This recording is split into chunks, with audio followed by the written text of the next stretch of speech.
Hello friends, welcome to this channel.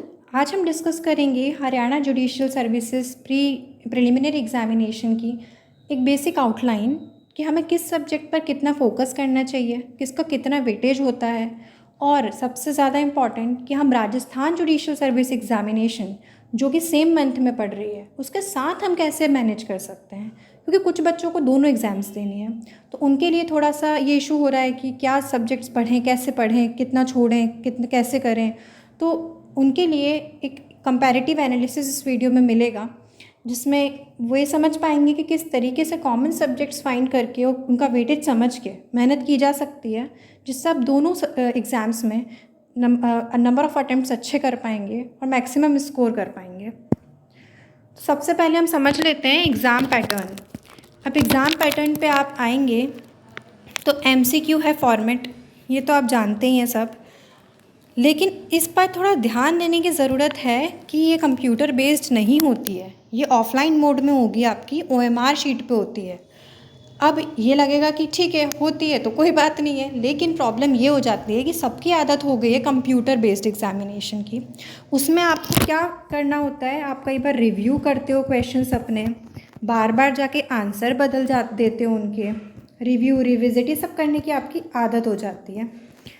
तो क्या होता है कि जब आपके पास OMR आती है ना, तो उसमें आपको समझ में नहीं आता। आप क्या करते हैं कि या तो छोड़ देंगे क्वेश्चंस कि बाद में मार्क कर देंगे, उसमें कुछ क्वेश्चन छूटे रह जाते हैं, क्योंकि आपको बाद में ढूंढने पड़ेंगे कि अरे ये क्वेश्चन था, फिर आप पेपर देखेंगे, फिर आप OMR देखेंगे।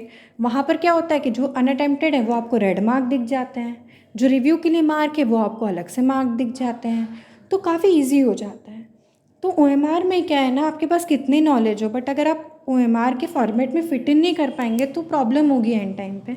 तो कम से कम 2 से 3 बार आप कोशिश करें कि OMR पर मॉक दे दें, जिससे क्या है ना कि आपकी स्ट्रैटेजी बना पाएँ आपके कैसे वहाँ हैंडल करेंगे, ताकि वहाँ हड़बड़ाहट से बच जाएंगे।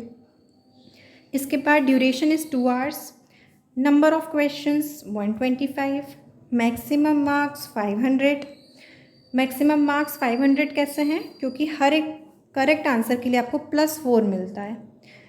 अगेन ये ध्यान में रखें कि नेगेटिव मार्किंग होती है, 0.8 की होती है, यानी एक तरीके से 1/5 होती है आपकी।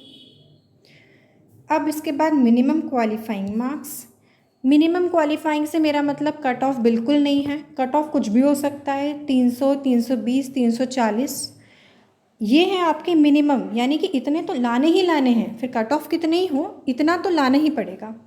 तो ये अनरिजर्व कैटेगरी के लिए आपके 150 मार्क्स हैं और रिजर्व कैटेगरी के लिए आपके 100 मार्क्स हैं। अब हम आते हैं सिलेबस पे। सिलेबस हमने 3 स्लाइड्स में दिया हुआ है। अब सबसे पहले ये जो आपके सामने लिस्ट दिख रही है, इसमें से सबसे इम्पॉर्टेंट मैं आपको 2 सब्जेक्ट्स निकाल के अलग पहले बता देती हूँ, CPC and Indian evidence act. और हम यहाँ से शुरू करें इसके पहले चलिए पहले हरियाणा की 2 बातें समझ लें आप। सबसे पहली, हरियाणा में कोई सेपरेशन या कह लीजिए बाइफरकेशन नहीं है।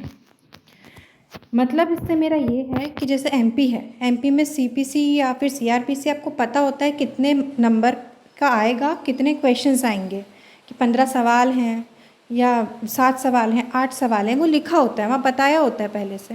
बट ये बाइफरकेशन आपको हरियाणा में नहीं मिलता, ये आपको समझना पड़ता है प्रीवियस ईयर एनालाइज करके। दूसरा, इन डेप्थ सवाल आते हैं हरियाणा में। अगर आप सोच रहे हैं कि आप ऊपर ऊपर पढ़ेंगे और आपसे हरियाणा के सवाल बन जाएंगे, तो गलतफहमी है ये, क्योंकि हरियाणा में कॉन्सेप्चुअल क्वेश्चंस आते हैं, तो आपको थोड़ा इन डेप्थ एनालिसिस या होना चाहिए, आपको पता होनी चाहिए चीज़ें थोड़ा डीप में। अब इसमें मैंने 2 सब्जेक्ट मार्क किए थे, CPC और इंडियन एविडेंस एक्ट। अब इनमें क्या है कि ये 2 सब्जेक्ट्स का वेटेज सबसे ज़्यादा होता है, मतलब कंपैरेटिवली जो बाकी आपको लिस्ट में दिख रहे हैं उनसे तो ज़्यादा ही होता है। दूसरा, ये डेप्थ में पूछे जाते हैं इनसे सवाल। एंड तीसरा, ये RJS के साथ क्लैश होते हैं। ये दोनों सब्जेक्ट RJS में भी आते हैं, आपके राजस्थान जुडिशियल सर्विसेज में भी आते हैं। अब बाकी सब्जेक्ट्स की मैं बात करूं तो ये बाकी सब्जेक्ट्स जो हैं वो इतनी डीप में नहीं आते, आप इनके बेयरक 2 से 3 बार पढ़ लेंगे, आपसे बन जाएंगे सवाल। इनका वेटेज भी काफ़ी कम होता है। इसमें 2 लोकल एक्ट्स हैं, पंजाब कोर्ट्स एक्ट और Haryana urban control of rent and eviction act. अभी जो बाकी सब्जेक्ट्स हैं बचे हुए, इनमें क्या कॉमन है हम राजस्थान से वो भी देख लेते हैं। आपका इंडियन कॉन्ट्रैक्ट एक्ट और स्पेसिफिक रिलीफ एक्ट, ये दोनों एक्ट भी आपके राजस्थान में आते हैं। तो इस लिस्ट से मिले हमें दो सब्जेक्ट्स मोस्ट इम्पॉर्टेंट, सीपीसी और एविडेंस। अब हम अगली पे जाते हैं। यहाँ पर काफ़ी इंपॉर्टेंट सब्जेक्ट्स हैं, Hindu Muslim and customary law. ये बात आप मान के चलिए 12 से 15 सवाल बनते ही बनते हैं Hindu Muslim and customary law से, तो इन पे मेहनत करनी पड़ेगी आपको। इनसे केस लॉ बेस्ड सवाल भी आए हैं हरियाणा में, हमेशा आ ही जाते हैं जनरली। केस लॉ पे ध्यान दीजिए, बेयर एक्ट पे ध्यान दीजिए, क्योंकि ये आप छोड़ नहीं सकते। इसके बाद इंडियन पीनल कोड और सीआरपीसी, ये दो बहुत इम्पॉर्टेंट है। ये जो रजिस्ट्रेशन एंड लिमिटेशन है ये इम्पॉर्टेंट है, बट आप बेयर एक्ट रीड कर लेंगे तो आपसे बन जाएंगे। बाकी सब्जेक्ट्स पर थोड़ा आपको ज़्यादा ध्यान देने की ज़रूरत पड़ेगी, केस लॉ इम्पॉर्टेंट हो जाते हैं बाकी में। अब इसमें से क्लैशेस देख लीजिए। राजस्थान में आपका इंडियन पीनल कोड भी आता है, आपका सीआरपीसी भी आता है, और लॉ ऑफ रजिस्ट्रेशन नहीं आता है लेकिन लिमिटेशन आता है। तो यहाँ पे भी आपके काफ़ी कॉमन हो गए।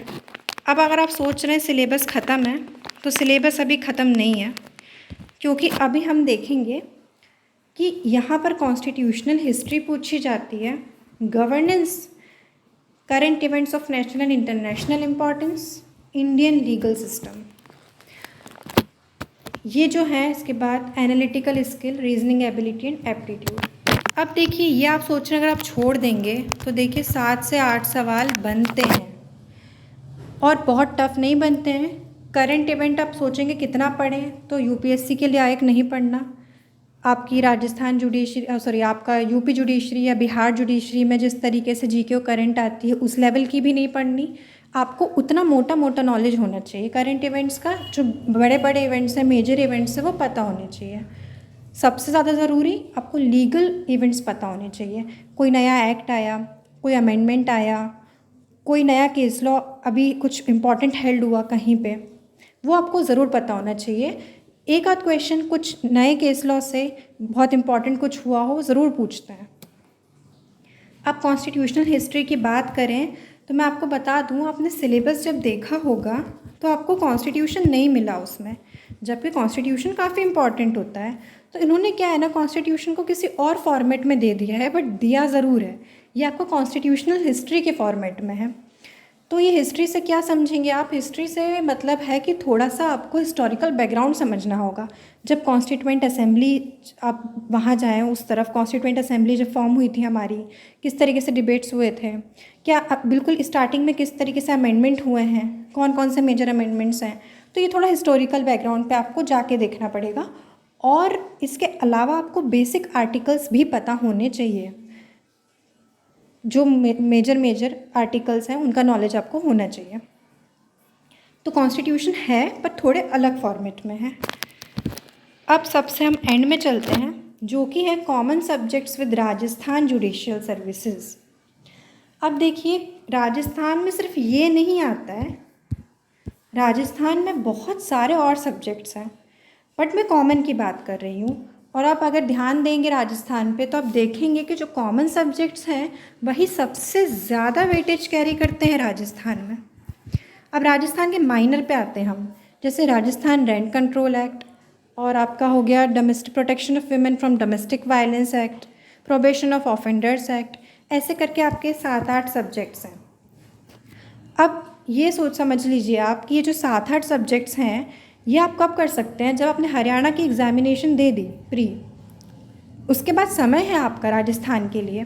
उस समय में आप क्या करें कि ये 7 से 8 सब्जेक्ट कर लें। ये पॉसिबल इसलिए है क्योंकि ये सब्जेक्ट्स बहुत छोटे सब्जेक्ट्स हैं, पहली बात। दूसरी बात, इनसे कोई बहुत डेप्थ में नहीं पूछा जाता। तीसरी बात, इनका वेटेज भी बहुत कम है।